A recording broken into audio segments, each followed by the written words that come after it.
Assalamualaikum dan salam sejahtera kepada peminat-peminat kereta nasional. Kali ini saya nak sharekan kepada anda sambungan proses restorasi Proton Saga Magma 12 valve. Tapi sebelum itu, korang tengoklah flashback ni dulu tentang progresnya setakat ini. Sebab dah lama tak upload pasal kereta ni kan, dan korang pun dah bising duk DM saya, "Bang, mana video Saga merah bang? Bang, tak ada update pun pasal Saga, bengkel dah lingkup ke?" Memang kelakar betul korang ni kan. Tapi tak apa, saya tahu korang teruja dan tak sabar nak tengok kereta ni siap kan. Dah tak lama dah, benda-benda penting semua dah settle. So jom kita recap balik, kita flashback balik apa yang telah kita buat dengan Saga ni. So first of course, kita kena tear down satu kereta, kita kena turunkan enjin dia, kita kena kemaskan bahagian-bahagian enjin bay dia. Dan untuk interior pula, kita buka semua seat, kapet besar, segala trim-trim yang ada dekat dalam ni supaya kita nampak keadaan rangka dia yang sebenar, ada karat ke tak. Dan selepas itu kita terus towing kereta ni ke kedai body untuk buat pemasangan pintu, pemasangan bonnet. Kemudian kita sambung pula dengan membaik pulih kawasan karat pada bumbung dan kita apply anti-rust spray terutamanya pada kawasan tiang A, B dan C. Untuk bumper kita menggunakan spot pula supaya kita dapat tarik balik bahagian yang kemek. Untuk proses mengecat pula kita menggunakan simen yang agak minimal, hanya untuk shapekan body. Dan selepas itu kita primer, lepas tu kita menggosok. Menggosok ni banyak kali lah sebab kita nak hilangkan pinhole dan juga kesan-kesan cala, dan make sure line-line body tu semua straight. Barulah kita start apply base coat dan selepas itu glasurit clear coat. So, episod kali ini kita sambung lagi dengan restorasi enjin, bahagian enjin bay dan suspension. Let's go!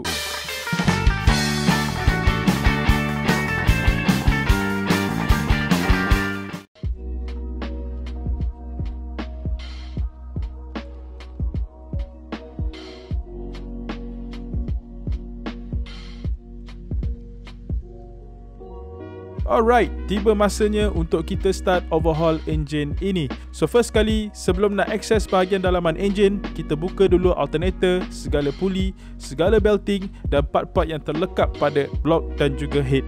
Kalau kita tengok condition puli dia masih lagi cantik, tak ada kesan-kesan karat, cuma ada surface rust sahaja. Dia punya seal dalam ni of course kita akan tukar, dan puli belah dalam ni tak tahu kenapa bengkok, so ini kita akan tukar lah nanti. Untuk first impression, keadaan luaran enjin ni tak adalah teruk sangat, cuma standard high mileage wear and tear lah. Selepas settle bahagian bawah, kita sambung pula dengan membuka intake. Dan kalau tengok sini, keadaan intake dia memang daif lah. Dia punya hose dia pun, tempat masuk hose dia dah karat, so nanti kita akan welding balik. Ini adalah rupa headnya apabila valve cover telah dibuka. Kalau tengok sini memang keadaan dia berkeladak lah, tetapi tak adalah teruk sangat. Memang standard wear and tear lah ini. Semua komponen di dalam head ini kita akan inspect untuk kenal pasti sebarang defect, yang mana yang boleh kita pakai balik, kita akan asingkan dan kita akan cuci lah nanti. Ok, untuk keadaan blok ni, untuk high mileage tak adalah teruk sangat. Carbon deposit dia pun tak adalah banyak sampai berkerak.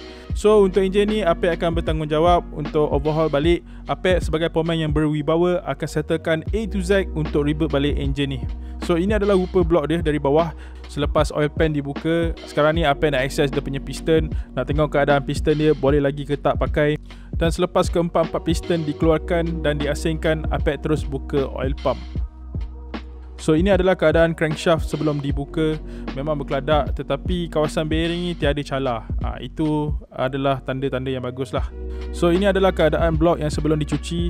Kalau korang tengok ni, water jacket dia masih elok lagi.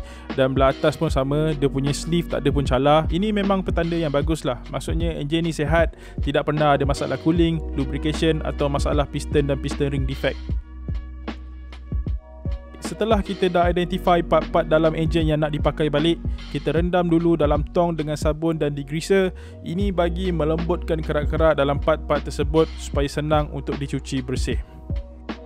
Setelah semua part dicuci bersih, seterusnya disambung dengan grind valve serta pemasangan komponen-komponen pada head dan juga blok.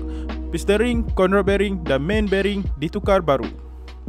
So ini adalah rupa head dan blok yang telah dipasang. So nanti skru baru sampai, baru kita akan talk to spec lah. Sementara tunggu skru cadmium plating sampai, pemain kita sambung dengan memasang barang-barang seperti lower arm baru, steering rack baru, buat balik brake line, tukar brake hose dan absorber. Untuk absorber kita menggunakan jenis Kayaba Premium. Absorber ni keras sedikit berbanding dengan XLG jika drive seorang, tetapi ride quality dia comfort jika bersama dengan family. So bolt and nut pun dah sampai. Kalau korang beli Saga mula-mula keluar kilang dulu, macam ni lah rupanya. cadmium plated. Dan powerman pun boleh sambung pasang enjin, barulah boleh cantumkan antara head, block dan gearbox. Alright, enjin pun dah settle. So sekarang ni kita nak pasang balik dekat body. Untuk mengelakkan tekanan pada body, payah cadangkan kita masuk enjin dari bawah. Sebab dari bawah ni kita boleh control dia punya swing. Kalau belt putus ke, dia terus jatuh.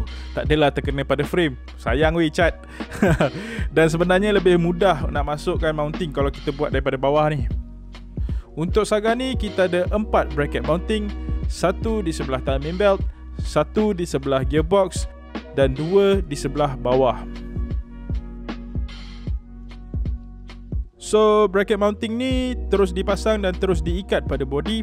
Di peringkat awal ni kita tak torque habis dia punya nut, asalkan dapat pasang semua side je dulu. Selepas semua side dah pasang dan kedudukan enjin pun dah okey, dah straight dan tak sengit, barulah semuanya diikat ketat.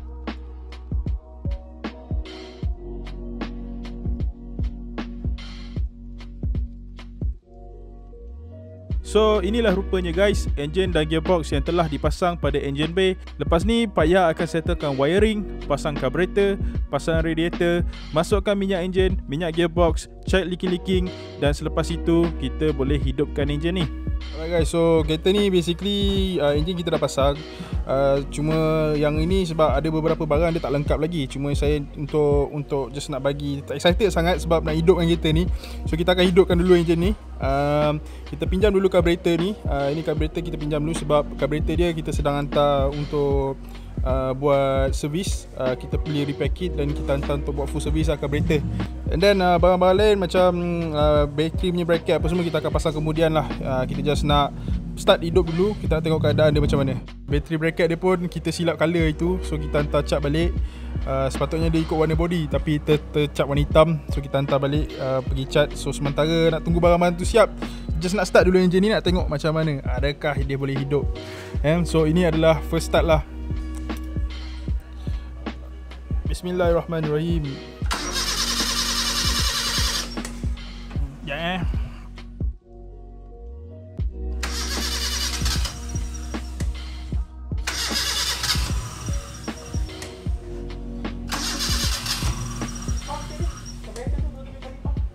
Pump. Tarik throttle ni. Okey.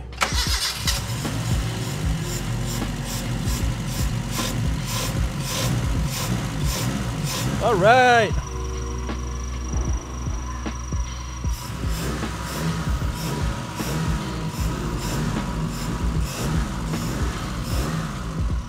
Alhamdulillah hidup. Okay. Dia punya tu kita tak pasang lagi. Exhaust dia sampai setengah aja sebab tu bunyi padu sangat. Okay. Bunyi-bunyi ni nanti kita adjust lah, tengok kenapa. Tetapi basically enjin ni dah start hidup. Dan kita akan ke proses seterusnya lah, iaitu pasang barang-barang dalam apa semua. Pasang barang-barang interior, settlekan barang-barang enjin dulu. Lepas tu pasang barang-barang interior dan kemudian kita boleh bawa kereta ni keluar lah. Alright, bahagian enjin bay pun dah siap. Valve cover telah di-refurbish, dicat hitam kilat dan kita completekan dengan stiker Magma 12 valve. Carburetor pun dah diservis balik, air filter cover pun dah dicat hitam. Cuma hidung dia bukan tulisan Proton Jawi. Kita pakai je dulu sementara mencari yang logo Proton Jawi. Yang lama dah tak boleh pakai sebab ada crack di bahagian bawah. Aircon system pun dah masuk. Pipe, condenser, cooling coil, filter dan kompresor kita tukar baru terus supaya sejuk beku di dalam kereta dan owner pun tak pening kepala. Tapi walaupun enjin bay dah lengkap, ia masih tak sempurna. Tuning masih tak cantik, bunyi tailpad agak kuat kerana tailpad belum di-adjust. Aircon system walaupun baru tapi sejuk dia tak tajam. Mungkin ada leaking, tapi tak apa, Pak Ya dan tim akan settlekan masalah ini. Benda-benda ni memang normal. Saya cuma nak sharekan kepada anda keadaan sebenar bila kita restore kereta. Ia tak semuanya terus perfect walaupun kita banyak pakai barang yang baru. Banyak benda yang kita perlu fine tune. So buat masa ni kita bagi ruang untuk Pak Ya dan tim fine tune kereta ini. Confirm hasilnya terbaik.